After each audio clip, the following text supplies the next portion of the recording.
Hello friends, welcome to our YouTube channel SCJob.in। আজকের ভিডিওতে আমি কথা বলবো Kalyani university BA first semester history minor NEP long question suggestion 2026 নিয়ে।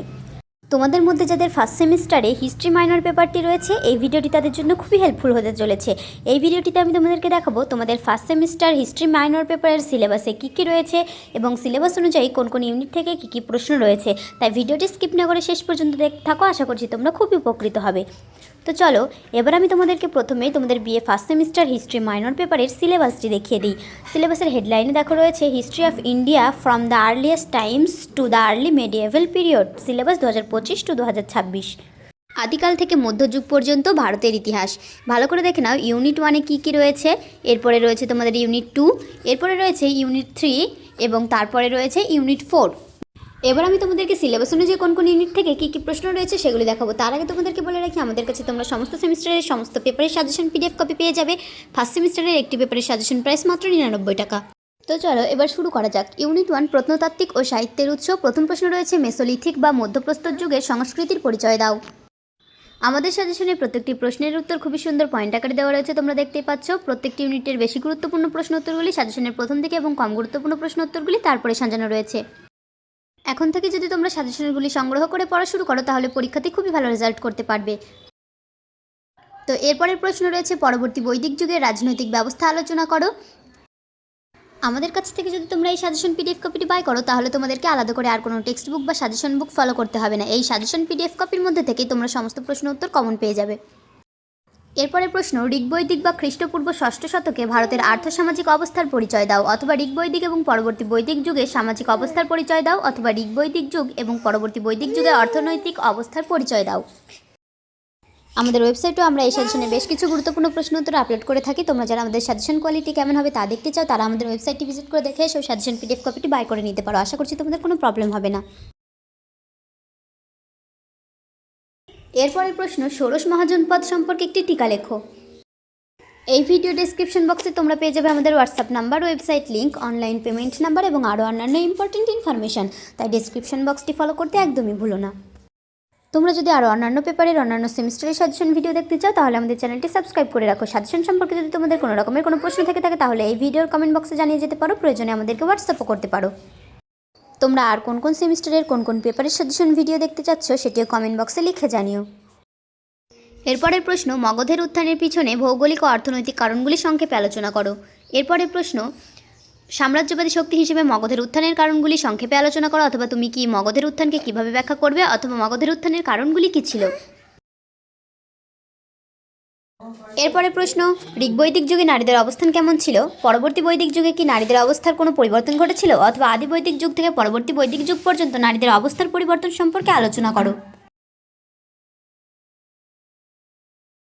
এরপরের প্রশ্ন রয়েছে নিওলিথিক বা নবপ্রস্তর যুগের সংস্কৃতি বা বিপ্লব সম্পর্কে যা জানো লেখো।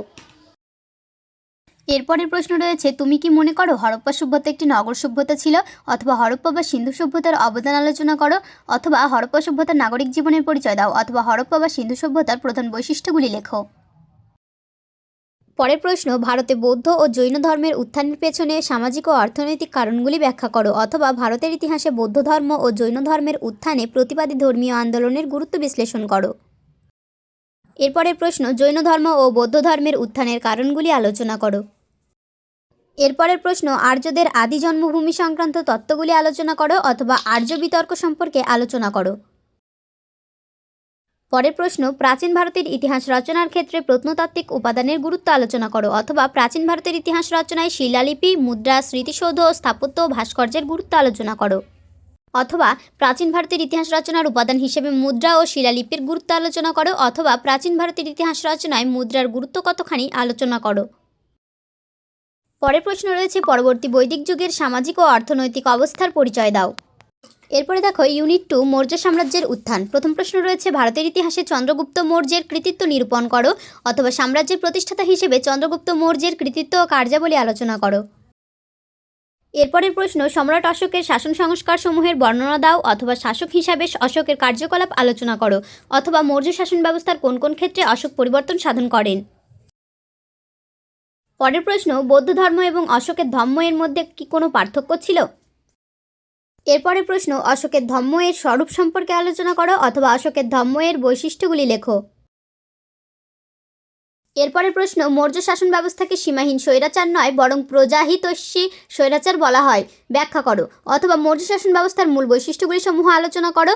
তুমি কি একে কেন্দ্রীভূত আমলাতন্ত্র বলতে পারো? অথবা মৌর্য প্রশাসনিক ব্যবস্থার প্রধান বৈশিষ্ট্যগুলি কী ছিল?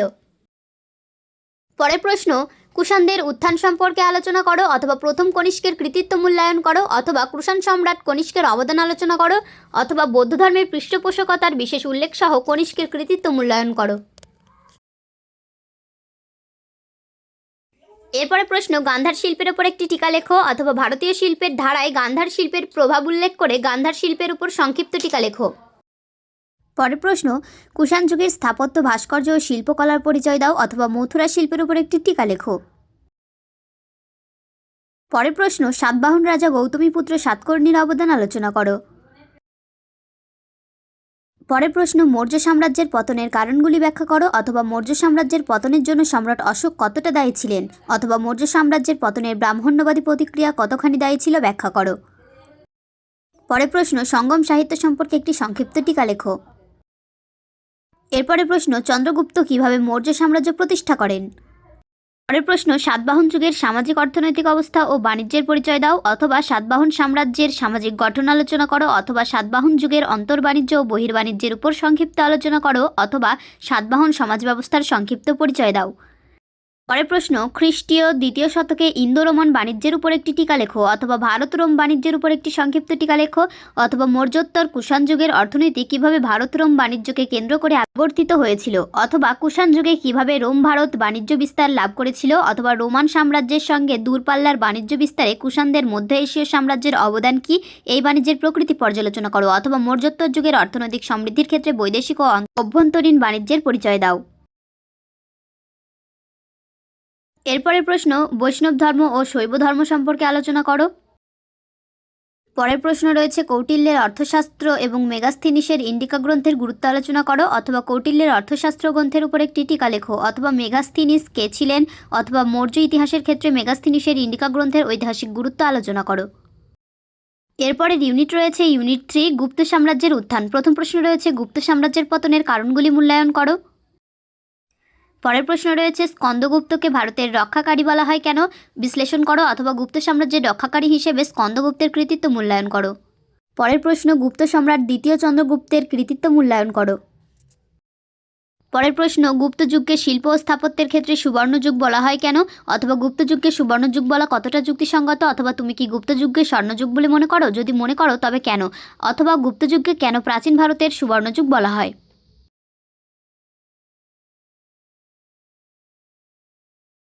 পরের প্রশ্ন, সমুদ্রগুপ্তকে গুপ্ত সাম্রাজ্যের শ্রেষ্ঠ সম্রাট বলা হয় কেন অথবা সমুদ্রগুপ্তকে ভারতের নেপোলিয়ন বলা কতটা যুক্তিযুক্ত অথবা সাম্রাজ্য স্রষ্টা হিসেবে সমুদ্রগুপ্তের কৃতিত্ব মূল্যায়ন করো অথবা সাম্রাজ্য স্রষ্টা হিসেবে সমুদ্রগুপ্তের কৃতিত্ব মূল্যায়ন করো।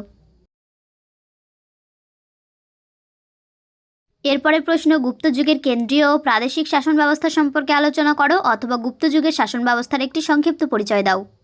এরপরের প্রশ্ন, প্রাচীন ভারতের ইতিহাসে হর্ষবর্ধনকে কেন একজন বিশিষ্ট শাসক হিসেবে বিবেচনা করা হয় অথবা হর্ষবর্ধনের শাসন ব্যবস্থা সম্পর্কে আলোচনা করো অথবা হর্ষবর্ধনের কৃতিত্ব সম্পর্কে বিবরণ দাও।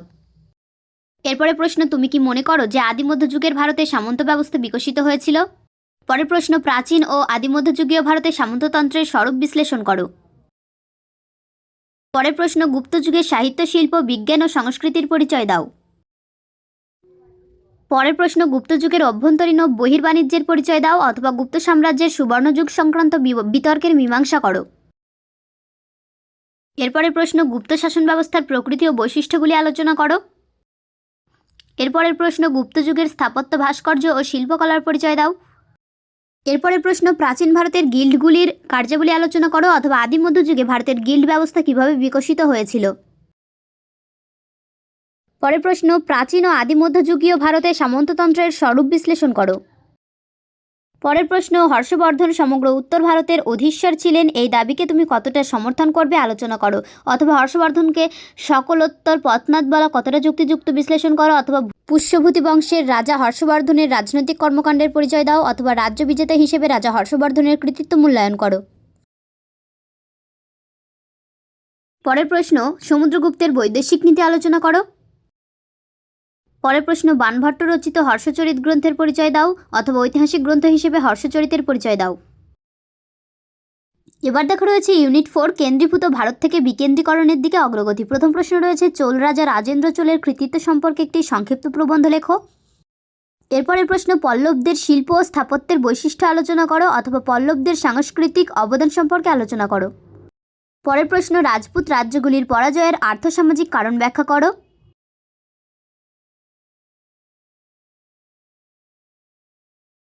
পরের প্রশ্ন, পাল সেন যুগের সাংস্কৃতিক জীবনের পরিচয় দাও। পরের প্রশ্ন, পাল সেন যুগের সাংস্কৃতিক জীবনের পরিচয় দাও।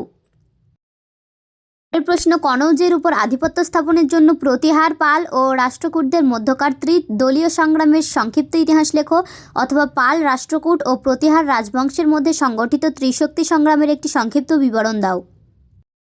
পরের প্রশ্ন, উত্তর ভারতে রাজনৈতিক আধিপত্য প্রতিষ্ঠার জন্য পাল প্রতিহার ও রাষ্ট্রকূটদের দ্বন্দ্বের বিবরণ দাও। এই দ্বন্দ্বে কে কীভাবে শেষ পর্যন্ত লাভবান হয়েছিল অথবা প্রতিহার ও রাষ্ট্রকূটদের সঙ্গে ধর্মপাল ও দেবপালের সংগ্রামের সংক্ষিপ্ত বিবরণ দাও। পরের প্রশ্ন, সেন রাজা বল্লাল সেনের কৃতিত্ব বিশ্লেষণ করো অথবা বল্লাল সেনের রাজনৈতিক ও সাংস্কৃতিক কৃতিত্বের মূল্যায়ন করো। পরের প্রশ্ন, গুর্জর প্রতিহার বলতে কী বোঝায়? গুর্জর প্রতিহার সাম্রাজ্যের সংক্ষিপ্ত ইতিহাস বর্ণনা করো অথবা ভারতের ইতিহাসে গুর্জর প্রতিহার রাজত্বকালের গুরুত্ব নির্ণয় করো। পরের প্রশ্ন, চোলদের স্বায়ত্তশাসন সম্পর্কে সংক্ষেপে আলোচনা করো অথবা স্থানীয় স্বায়ত্তশাসন ব্যবস্থার উল্লেখ করে চোল শাসন ব্যবস্থা সম্পর্কে লেখো। পরের প্রশ্ন, চোল যুগের স্থাপত্য ও ভাস্কর্য শিল্পের পরিচয় দাও। পরের প্রশ্ন, পল্লব বংশের প্রথম মহেন্দ্র বর্মন ও প্রথম নরসিংহ বর্মনের কৃতিত্ব আলোচনা করো। পরের প্রশ্ন, পাল বংশের অন্যতম শ্রেষ্ঠ শাসক ধর্মপালের কৃতিত্ব আলোচনা করো। পরের প্রশ্ন, পাল রাজা দেবপালের অবদান আলোচনা করো। পরের প্রশ্ন, রাজপুতদের উৎপত্তি সম্পর্কে বিভিন্ন মতামত উল্লেখ করো অথবা মুসলমান অভিযানের প্রাক্কালে বিখ্যাত রাজপুত বংশগুলির পরিচয় দাও। এই প্রসঙ্গে ভারতের ইতিহাসে রাজপুত যুগের গুরুত্ব নির্ণয় করো। পরের প্রশ্ন, গুপ্তোত্তর যুগে পল্লবদের রাজনৈতিক কার্যকলাপের পরিচয় দাও অথবা কান্ধির পল্লব শাসনকে ভারতের রাজনৈতিক ও সাংস্কৃতিক ইতিহাসে স্মরণীয় মনে করা হয় কেন? পরের প্রশ্ন, রাজপুত জাতির উৎপত্তি সম্পর্কে কর্নেল টডের বক্তব্য আলোচনা করো অথবা ঐতিহাসিক তথ্যের ভিত্তিতে রাজপুত জাতির উত্থান বর্ণনা করো। পরের প্রশ্ন, চোলদের সামুদ্রিক কার্যকলাপ সম্পর্কে তুমি কি জানো অথবা প্রাচীন ভারতের চোলদের সামুদ্রিক কার্যকলাপ সম্পর্কে একটি সংক্ষিপ্ত টিকা লেখো। পরের প্রশ্ন, বাংলার সেন শাসনের রাজনৈতিক ও সাংস্কৃতিক ইতিহাস সংক্ষেপে আলোচনা করো অথবা বাংলার সেন রাজবংশের কৃতিত্ব পর্যালোচনা করো। পরের প্রশ্ন, ধর্মপাল ও দেবপালের নেতৃত্বে পাল বংশের ইতিহাস সংক্ষেপে আলোচনা করো। তো এই ছিল আমাদের আজকের সাজেশনের সম্পূর্ণ ভিডিওটি যদি তোমাদের কাছে ভালো লেগে থাকে তাহলে ভিডিওটিতে একটি লাইক করে তোমাদের বন্ধুদের কাছে শেয়ার করে দাও যাতে তারা উপকৃত হতে পারে। আর ভিডিওটি যদি তোমাদের কাছে হেল্পফুল মনে হয়ে থাকে তাহলে চ্যানেলটি সাবস্ক্রাইব করে অল নোটিফিকেশন অন করে রাখো এবং এরকম আরও হেল্পফুল ভিডিও সবার আগে দেখতে থাকো।